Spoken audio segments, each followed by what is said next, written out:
दुनिया में कई बड़े युद्ध हुए हैं जैसे कि world war, American civil war वगैरह वगैरह। ये सारे बहुत सालों तक चले। लेकिन आज के इस वीडियो में मैं आपको दुनिया के 5 सबसे छोटे युद्धों के बारे में बताऊंगा। इनमें से कुछ युद्ध ऐसे थे जिनमें कई जानें गई तो कुछ बिना बहुत नुकसान के ही जीत ली गई। तो इन सारे युद्धों को जानने के लिए वीडियो को एंड तक जरूर देखिएगा, क्योंकि अपना इतिहास नहीं जानोगे तो खुद को कैसे पहचानोगे। पहला युद्ध आता है भारत और पाकिस्तान का युद्ध। इस युद्ध को दुनिया के सबसे छोटे लेकिन सबसे इंपैक्टफुल युद्धों में से एक माना जाता है। साल 1971 में लड़ी गई इस जंग में पाकिस्तान की बुरी हार हुई थी। इसके न सिर्फ 93,000 सैनिकों ने भारत के सामने सरेंडर किया था, बल्कि पूरा ईस्टर्न पाकिस्तान अलग होकर एक नया देश बन गया, जिसे आज दुनिया बांग्लादेश के नाम से जानती है। असल में यह युद्ध बांग्लादेश लिबरेशन के लिए था, क्योंकि वेस्टर्न पाकिस्तान ईस्ट पाकिस्तान वाले हिस्से को कुछ नहीं समझता था।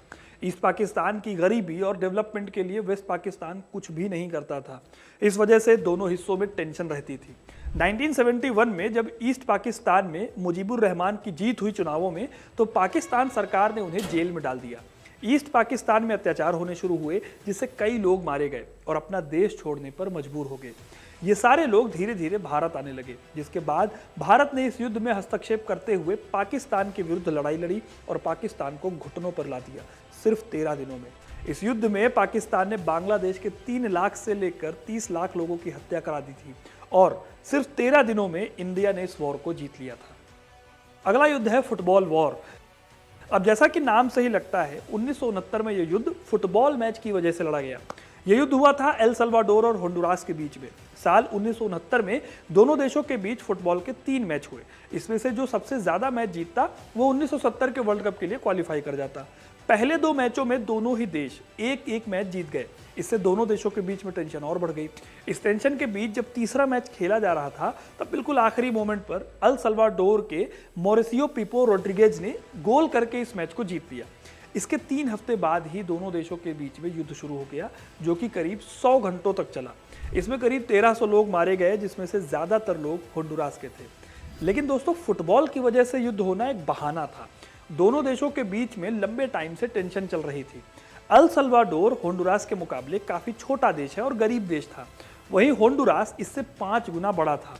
अल सल्वाडोर के लोग होंडुरास में काम करने आते थे, लेकिन होंडुरास के लोगों को एक चीज पसंद नहीं थी, इसलिए वहां एंटी सल्वाडोर सेंटिमेंट फल फूल रहे थे। इस बीच होंडुरास के राष्ट्रपति ने सल्वाडोर के लोगों को देश से निकालना शुरू कर दिया। इसके साथ ही पड़ोसी देश होने के नाते दोनों देशों के बीच में बॉर्डर को लेकर भी टेंशन चल रही थी। इस तरह के ही सारे चीजों के बीच में जब ये फुटबॉल का मैच खेला गया, तो सल्वाडोर की जीत ने माहौल गर्म कर दिया और जिसका रिजल्ट निकला इस लड़ाई में, जो कि करीब 100 घंटे तक चली। अगला युद्ध 2008 में हुआ था। इसे रूसो जॉर्जियन वॉर कहते हैं। साल 2008 में रूस ने जॉर्जिया पर हमला करके इसके 2 एरियाज ओसेशिया और अब्खाजिया पर कब्जा कर लिया। असल में इस युद्ध की जड़ें अगर आप देखो तो जाती हैं 1990 के दशक में, जब यूएसएसआर का विघटन हुआ था। इस विघटन के चलते ही जॉर्जिया एक अलग देश बना। हालांकि इससे दोनों देशों के बीच में तनाव भी बढ़ा, क्योंकि जॉर्जिया नेटो का समर्थन पाना चाहता था और ये बात रशिया के फेवर में नहीं थी। इसलिए साल 2003 में यहाँ के प्रेसिडेंट ने जब नेटो और वेस्टर्न देशों के साथ जुड़ने में इंटरेस्ट दिखाया, तो रशिया को यह बर्दाश्त नहीं हुआ। फिर अप्रैल 2008 में बुकारेस्ट में एक सम्मेलन हुआ। यहाँ पे नेटो ने जॉर्जिया और यूक्रेन को नेटो में शामिल करने की बात कही।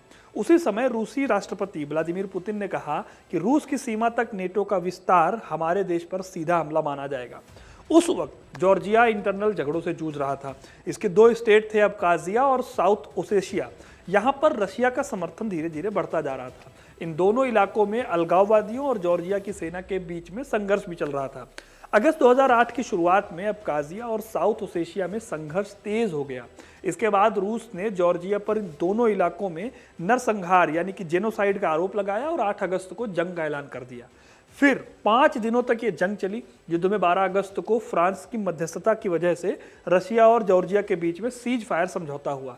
इस युद्ध में करीब 850 लोग मारे गए थे और 35,000 लोग घायल हुए थे, और यह युद्ध सिर्फ 5 दिन चला था। 6 डेज वॉर। 6 दिनों तक चले इस युद्ध को दुनिया 6 डेज वॉर के नाम से ही जानती है। ये दुनिया के सबसे बड़े युद्धों में से एक माना जाता है, क्योंकि सिर्फ 6 दिनों की लड़ाई में एक छोटे से देश इजराइल ने दुनिया के 3 बड़े मुस्लिम देशों को धूल चटाई थी। साल 1967 में हुई इस लड़ाई ने मिडिल ईस्ट की पॉलिटिक्स को बदल कर रख दिया था। जून 1967 में इजराइल और अरब देशों यानी मिस्र, सीरिया और जॉर्डन के बीच 6 दिन चली जंग में इजराइल की वायुसेना ने मिस्र और उसके सहयोगी देशों की एयरफोर्स को तबाह कर दिया था। इस जंग में इजराइल को जीत मिली और उसने मिस्र से सिनाई प्रायद्वीप, गाजा पट्टी और जॉर्डन से वेस्ट बैंक, पूर्वी यरूशलेम और सीरिया से गोलन हाइट्स छीन लिया।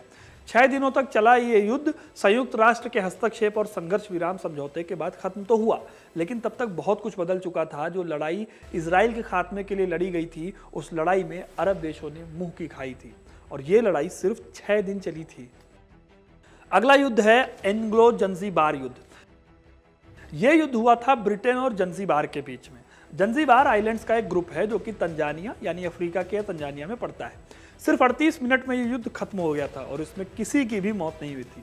बात है 1890 की, जब जंजीबार ने ब्रिटेन और जर्मनी के बीच में एक संधि पर हस्ताक्षर किए। इस संधि की वजह से जंजीबार ब्रिटेन के पास चला गया, वहीं तंजानिया का एक बड़ा हिस्सा जर्मनी के पास रह गया। अच्छा, संधि के बाद ब्रिटेन ने जंजीबार की जिम्मेदारी हमद बिन थुवैनी के हाथों में सौंप दी और थुवैनी ने खुद को वहां का सुल्तान घोषित कर दिया। 1893 से 96 यानी कुल 3 साल तक सुल्तान ने पूरी जिम्मेदारी के साथ जंजीबार पर शासन चलाया, लेकिन 25 अगस्त 1896 को अचानक उनकी मौत हो गई। उनकी मौत के बाद थुवैनी के भतीजे खालिद बिन बरगाश ने खुद को जंजीबार का सुल्तान घोषित कर दिया और जंजीबार की सत्ता हथिया ली। कुछ लोग तो ये भी आरोप लगाते हैं कि सत्ता हथियाने के लिए खालिद ने ही हमद बिन थुवैनी को जहर देकर मार दिया था। अब क्योंकि जंजीबार पर ब्रिटेन का हक था, ऐसे में बिना उनकी इजाजत के खालिद का जंजीबार पर कब्जा अंग्रेजों को खल गया। इसके बाद ब्रिटेन ने खालिद को सुल्तान के पद से हटने का ऑर्डर दे दिया, लेकिन खालिद ने उनके इस आदेश को अनसुना कर दिया।